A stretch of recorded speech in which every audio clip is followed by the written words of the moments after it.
நமஸ்காரம். அன்பார்ந்த நேயர்களுக்கு வணக்கம். மனித வாழ்க்கையில் ஒரு சில ஆசைகள் எவ்வளவு தீவிரமாக முயற்சித்தாலும் நடக்காமல் போய்விடுவதுண்டு. அப்படிப்பட்ட சில பேருக்காகத்தான் இந்த பதிவு. ஒரு எளிய முறை பயன்படுத்தி நம்ம அந்த நடக்காமல் போன ஆசையை நிறைவேற்றுவதுதான் இந்த பதிவின் மூலம் பண்ணப்போகிறோம். இது வியாழக்கிழமை ராத்திரி அன்று பண்ண வேண்டிய ஒரு விஷயம். ரொம்ப நம்பவே முடியாத அற்புதமான விதத்தில் நம்ம மனதில் நினைத்தது நிறைவேற்றக்கூடிய இந்த ஒரு சின்ன விஷயத்தை விரிவாக பார்ப்போம். ஒரு வியாழக்கிழமை ராத்திரி இதை பண்ணி அடுத்த வியாழக்கிழமை ஆவதற்குள் இந்த விஷயம் நடந்திருக்கும். இல்லையெனில் அதற்குண்டான சில பாதைகள் நமக்காக திறக்கப்பட்டிருக்கும். அவ்வளவு பவர்ஃபுல்லான இந்த விஷயம் ஒரு முறை செய்து பாருங்கள். சரி, இது என்னது எப்படி பண்ணுவது என்று பார்ப்போம். ஆதி பராசக்தியான லலிதாம்பிகா தேவி, அவளை பற்றி நமக்கு எல்லாருக்குமே தெரியும். லலிதா பரமேஸ்வரியின் 10 விதமான தசமகா வித்யா ஸ்வரூபங்கள் அதுவும் நம்ம பார்த்திருக்கிறோம். அதுபோல 7 ஸ்வரூபங்கள் ஆன சப்த மாதர்கள், ரொம்பவும் முக்கியமான சில கோவில்களில் கர்ப்ப கிரகத்திலேயே அமைந்திருப்பதை கண்டிருக்கிறோம். அதில் இன்னைக்கு நம்ம பார்க்க இருக்கும் தேவி சம்பத்கரி என்ற தேவி.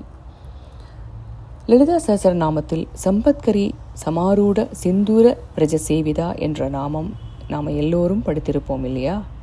சில பேராவது படித்திருப்போம், சில பேர் இந்த தேவியை பற்றி கேட்டிருப்பீர்கள். லலிதா பரமேஸ்வரியின் எத்தனையோ கோடி நாமம் இருப்பதில் ஒன்றுதான் சம்பத்கரி. சம்பத்கரி தேவி லலிதா பரமேஸ்வரியின் அங்குசத்தில் நின்றும் உத்பவித்திருக்கிறாள். அதே மாதிரி பாசத்தில் நின்று உத்பாவம் ஆனவள் அஸ்வரூடா தேவி. இந்த சம்பத்கரி தேவி யானைகளின் அதிபதியாக விளங்குகிறாள். அதே மாதிரி அஸ்வரூடா தேவி குதிரைகளின் அதிபதியாக விளங்குகிறாள். இந்த சம்பத்கரி தேவியை பஜித்தால் நமக்கு என்னென்ன கிடைக்கும் என்பது பார்ப்போம். முதல்ல ஞானத்தை அள்ளி கொடுப்பவள் சம்பத்கரி. அதே மாதிரி பேரு இருக்கிற போலேயே சம்பத்தையும் அள்ளி தருபவள்.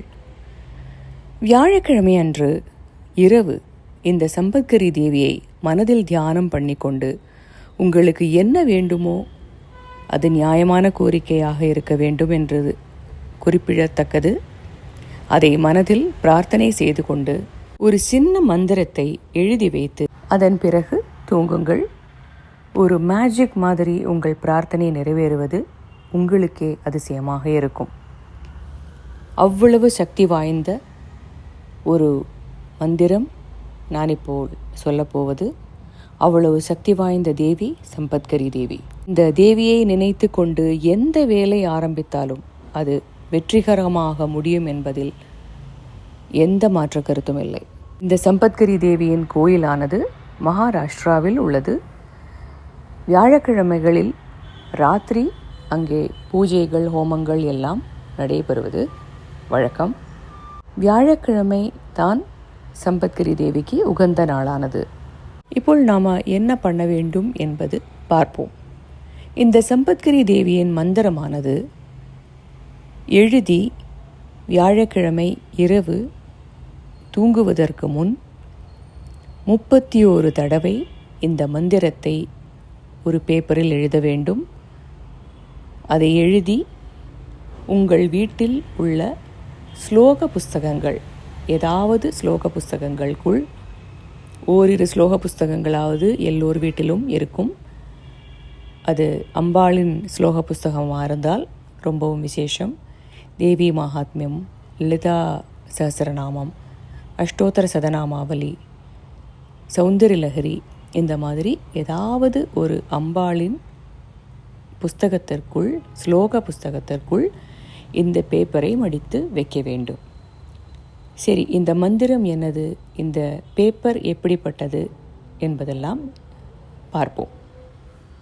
இந்த மந்திரத்தை எழுத ஒரு பச்சை நிற காகிதம் தேவைப்படும். பச்சை நிற பேப்பரில் தான் இந்த மந்திரத்தை எழுத வேண்டும். அது இளம் பச்சையாக இருந்தாலும் கரும்பச்சையாக இருந்தாலும் பச்சை நிறமாக இருக்க வேண்டும் என்பது மட்டும்தான் நிபந்தனை. ஆனால் எந்த நிற இங்கு வேணுமானாலும் பயன்படுத்தி எழுதலாம். இப்போது என்ன மந்திரம் என்பது பார்ப்போம். மந்திரமாவது வாம ஸ்ரீ சம்பத்கரி தேவியே நமோ நமக. வாம ஸ்ரீ சம்பத்கரி தேவியே நமோ நமக. இந்த மந்திரத்தை டிஸ்கிரிப்ஷன் பாக்ஸில் கொடுக்கிறேன். இந்த மந்திரத்தை 31 தடவை எழுத வேண்டும். வியாழக்கிழமை அன்று மட்டும்தான் இதை பண்ண வேண்டும். எழுதுவதற்கு முன் 5 நிமிஷம் மனமார்ந்து உங்கள் கோரிக்கையை முன்வைத்து பிரார்த்தனை செய்யவும். ரொம்ப காலமாக உங்கள் மனதில் உள்ள அந்த ஆசையை குறிப்பிட்டு பிரார்த்தனை செய்யவும். என்னுடைய இந்த ஆசையை நிறைவேற்றுவதற்கு நான் பிரயத்னப்பட்டு விட்டேன், ஆனால் அது நிறைவேறவில்லை. அதனால் இது உன் பாதத்தில் சமர்ப்பிக்கிறேன். நீ இதை நடத்தி வைப்பாய் என்ற திருடமான நம்பிக்கை எனக்கு இருக்கிறது என்று சொல்லியே உங்கள் பிரார்த்தனையை முடியுங்கள். சரி, இப்போ ஒரு கேள்வி வரலாம். ஒரு வாரத்திற்குள் நடக்கவில்லை என்றால் திருப்பியும் அடுத்த வியாழக்கிழமை எழுத வேண்டுமா என்று. முதல்ல, கடவுளை நம்பி நாம் ஒரு விஷயம் ஒப்படைக்கும்போது நெகட்டிவ் ஆக யோசிக்கவே கூடாது. நடக்கும் என்ற திருட நம்பிக்கையுடன் உங்கள் பிரார்த்தனையை முன்வைக்க வேண்டும். அப்படி பண்ணினால் மட்டும்தான், இந்த பிரார்த்தனை மட்டுமில்லை, வேறு எந்த பிரார்த்தனையாக இருந்தாலுமே ஒரு நம்பிக்கையுடன் சேர்ந்தால் மட்டும்தான் உங்களுக்கு பயனளிக்கும். அதில் சந்தேகமே இருக்கக்கூடாது.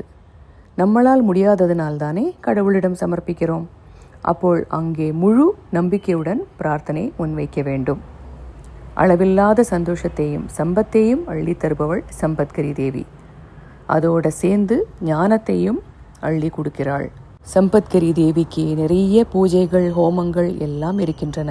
ஆனால் அந்த பலத்தை எல்லாமே ஒரு 5 நிமிடம் பிரார்த்தனை செய்து இந்த மந்திரத்தை ஒரு பச்சை நிற காகிதத்தில் எழுதி உங்கள் ஸ்லோக புஸ்தகத்தில் வைத்து, அது எந்த புஸ்தகமாக கூட இருக்கலாம். நீங்கள் சாய்பாபாவின் பக்தர் என்றால் சச்சரிதத்திற்குள் வைக்கலாம். கவனிக்க வேண்டிய விஷயங்கள் என்னவென்றால், ஒரு வியாழக்கிழமையானது எழுத வேண்டும். தூங்குவதற்கு முன் செய்ய வேண்டும். பச்சை நிற பேப்பரில் எழுத வேண்டும். 31 தடவை இந்த மந்திரத்தை எழுத வேண்டும். எழுதுவதற்கு முன் 5 நிமிடம் தியானம் பண்ண வேண்டும். பிரார்த்தனை செய்ய வேண்டும். அம்பாளின் பேர் முழு நம்பிக்கை வைக்க வேண்டும். அதற்கு பின் அந்த மந்திரத்தை மடித்து ஒரு ஸ்லோக புஸ்தகத்துக்குள் வைக்க வேண்டும். ஆனால் எக்காரணம் கொண்டும் ஒரு வாரத்திற்கு அந்த புஸ்தகத்தை எடுத்தால் கூட அந்த பேப்பரை வெளியே எடுக்கக்கூடாது. அது இடம் மாற்றி வைக்கவும் கூடாது. அது எங்கே பிரார்த்தனை செய்யும் போது வைத்தீர்களோ அதே இடத்தில் ஒரு வாரம் அடுத்த வியாழக்கிழமை வரையிலும் அந்த பேப்பர் அதே இடத்தில் இருக்க வேண்டும் என்பதை மனதில் வைத்துக் கொள்ளுங்கள். உங்களது கோரிக்கை, உங்களது பிரார்த்தனை ஒரு வாரத்திற்குள் முடியும், நிறைவேறும் என்பது உண்மை. நிறைய பேர் அனுபவங்கள் அதற்கு நிதர்சனம். அது நிறைவேறிவிட்டது என்றால் அந்த பேப்பரை தயவு செய்து தூக்கி போடாதீர்கள். கால் படும் இடத்திலோ குப்பையிலோ தூக்கி போடாதீர்கள். ஓடும் நீரிலோ ஆற்றிலோ அதை சேர்த்து விடுங்கள். இந்த பிரார்த்தனை யாருக்காக வேண்டுமானாலும் செய்யலாம். கணவன் மனைவிக்காக செய்யலாம், அப்பா அம்மா குழந்தைகளுக்காக செய்யலாம், குழந்தைகள் அப்பா அம்மாக்காக செய்யலாம், கூட பிறந்த சகோதரர்களுக்காக செய்யலாம், நண்பர்களுக்காக செய்யலாம். யாருக்கு வேண்டுமானாலும் இந்த பிரார்த்தனையை நாம் இந்த முறைப்படி செய்யலாம். நம்பிக்கையுடன் பண்ணுங்கள். ஒரே ஒரு கோரிக்கை வையுங்கள். ஒரே சமயத்தில் நிறைய பிரார்த்தனைகள் ஒரே சமயத்தில் வைக்கக்கூடாது. ஒவ்வொரு பிரார்த்தனை ஒவ்வொரு வாரமாக முன்வையுங்கள். அப்படி ஒவ்வொரு வாரம் உங்களுடைய ஒவ்வொரு கோரிக்கையாக சம்பத்கரி தேவியிடம் பிரார்த்தனை செய்யலாம். இந்த முறையில் உங்களோட ஆசைகள், நியாயமான ஆசைகள் ஒன்றொன்றாக நிறைவேற்றி வரலாம். இது 1-2 ஆசைகள் உங்களுக்கு நிறைவேறின உடனேயே உங்களுக்கு இந்த விஷயத்தில் ஆழமான நம்பிக்கை வந்துவிடும். அந்த சக்தியான நம்பிக்கை வருவதனால் அடுத்தடுத்த உங்களின் கோரிக்கைகள் வெகு சீக்கிரமாக நிறைவேறும். முதல்ல அந்த நம்பிக்கை வைப்பது தான் கடினம். ஏனென்றால் புதுசாக ஒரு விஷயம் பண்ணும்போது இது நடக்குமா இல்லையா என்ற இரு மனது எப்போவுமே மனிதனுடைய சுபாவம். ஆனால் இந்த தேவியிடம் முழு நம்பிக்கையை வைத்து நீங்கள் செய்கிற இந்த ஒரு சின்ன விஷயமாக இருந்தால் கூட அந்த பிரார்த்தனை ரொம்ப சக்தி வாய்ந்தது என்று நீங்களே நம்பி உங்கள் அந்த தீவிரமான ஆசையுடன் அந்த பிரார்த்தனையை தேவியிடம் முன்வையுங்கள். கண்டிப்பாக உங்கள் பிரார்த்தனை ஒரு வாரத்திற்குள் அவள் நிறைவேற்றி வைப்பாள். அந்த நம்பிக்கை வந்தவுடன் உங்கள் அடுத்தடுத்த ஆசைகளையும் நீங்கள் இதேபடி ஒவ்வொரு வியாழக்கிழமையாக பண்ணி வரலாம். எல்லோரின் வாழ்க்கையிலும் சம்பத்கரி தேவி அவளின் அருள் இருக்க வேண்டும் என்று பிரார்த்தனை செய்கிறேன். நன்றி, வணக்கம். உங்களுக்கு இந்த பதிவு பிடித்திருந்தது என்றால் தயவுசெய்து சப்ஸ்கிரைப் பண்ணவும், லைக் பண்ணவும், ஷேர் பண்ணவும் கேட்டுக்கொள்கிறேன். நன்றி, வணக்கம்.